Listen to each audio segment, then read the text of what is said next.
So the same thing always happens when a new device launches. The media gets review units ahead of the official launch, and we get to use them while we write our review. Then the press embargo lifts, every outlet posts their reviews and videos at the same time, writers and commenters go back and forth, and it's a huge frenzy of opinion and buzz for about a day, and then it all goes away. Sure, there's some follow-up coverage, but after that initial blast, almost no one revisits the device to see how well it's aged, because we're all on to the next big thing already. So, let's do something about it. Let's take a look at a device several months after its release, when it's not shiny and new anymore. I'm Taylor Martin with Pocketnow, this is Pebble Steel, and this is episode 34 of After the Buzz.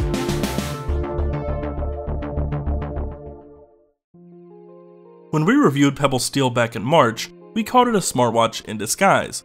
Unlike other smartwatches, which are often unapologetic about their visibly nerdy appearance, Pebble Steel was designed to hide its true nature under the guise of a standard timepiece. We still feel Pebble did a great job with what they were working with. Frankly, it's difficult to disguise a wrist-mounted device that incessantly buzzes all day as anything but a smartwatch. But if you're not looking closely and choose the right style of watch face, the Pebble Steel, at a glance, looks like your run-of-the-mill legacy watch.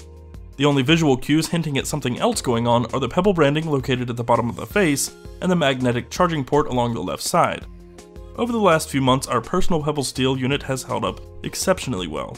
The Gorilla Glass screen has fared much better than the original Pebble, which was an all-plastic scratch magnet. There's only a single hairline scratch on the glass, which is impressive considering how many times we managed to smack the Pebble Steel on table corners, walls, doors, and practically everything else every day. On our matte black model, other signs of wear are just as minor. The PVD coating has surpassed all our expectations. There are slight signs of wear on the outside half the band, where our wrist often rests on abrasive surfaces. The clasp has a few minor scratches on it, while the inside part of the band is more like new.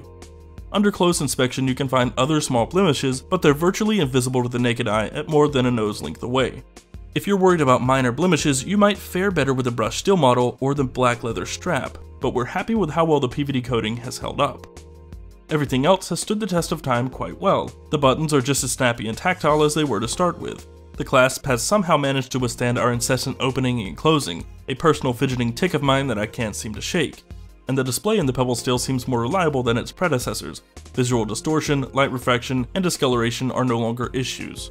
Still, we would have liked to have seen a display upgrade, but we understand why Pebble passed on bumping resolution or switching to an RGB panel. We're sure developers are thankful. After a few months, the biggest complaint we have with hardware is, and we want to stress how minor this is, how we still struggle with the magnetic charging connection at times. Sometimes it appears to snap into place and the LED will come on, but charging will stop if you slightly bump the Pebble. It's fixed by an ever so slight adjustment. The catch is, you have to see that you disconnected the charger.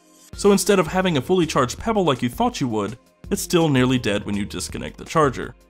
This has only happened a handful of times since April. If connected properly the first time, the magnet is easily strong enough to stay connected and continue charging. After all this time, we're still just as impressed with Pebble Steel as we were when seeing it the first time at CES. That said, the honeymoon phase is over. It's faded into the background and just become a piece of attire we throw on our wrist every morning. And we think that's exactly what Pebble was going for. A really nifty and useful gadget that doesn't get in the way of your daily life. Kudos, Pebble. Software has only improved on Pebble Steel. The accompanying Android and iOS apps are fully functioning with Pebble App Store in tow. What you'll find in the App Store has improved as well. The number of applications has grown from nearly 1,000 in March to now more than 3,200 with over 15,000 registered developers. Evidence of the strong development community comes in the form of some big names, such as Evernote having an official Pebble app. Foursquare, Yelp, ESPN, and many other well-known brands have Pebble apps as well, and the functionality only continues to grow. Apps like Music Boss, which allow the user to totally control the audio and even switch music apps on the fly straight from the watch, show the potential of a device like Pebble. The application situation will only continue to get better. But it's not all about work or fitness. There are plenty of games too, if that's your thing. We've been stuck on Tinybird, a Flappy Bird port, and Pebtris, a Tetris clone. But what about the actual Pebble software? It's improved too. Quite a lot actually. There's now notification history. Don't like the order of the apps on your Pebble? Long press the select button and order the items how you want. Want to change the volume of the music playing on your phone without taking it out of your pocket? Long press the select button in the music app and the up and down buttons switch from skip to volume control. Each tiny revision of the software has brought stability and a better user experience. The one negative note we have to give Pebble Steel is battery life. After the 2.0 update, when paired with some newer versions of Android, like KitKat, battery life on Pebble Steel is dramatically worse. We used to only charge Pebble Steel every 7 or 8 days. Now we charge every 2 or 3 days. We took Pebble Steel off the charger 2 days ago around 5 PM. Currently, the battery level is sitting at approximately 30% at 2:15 PM, less than 48 hours later. It will most likely die before midnight.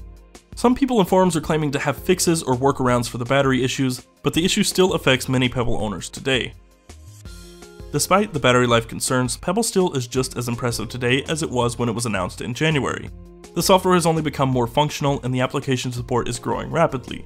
Users now have more control over Pebble Steel than ever, and surprisingly, the hardware has held up better than we would have expected, especially considering how rough we are on watches here at Pocketnow. If you're in the market for a smartwatch and simply cannot wait, Pebble Steel is still definitely worth a look. The $249 price tag still stings a little, but we have no problem recommending it as a solid smartwatch which will work on iOS and Android.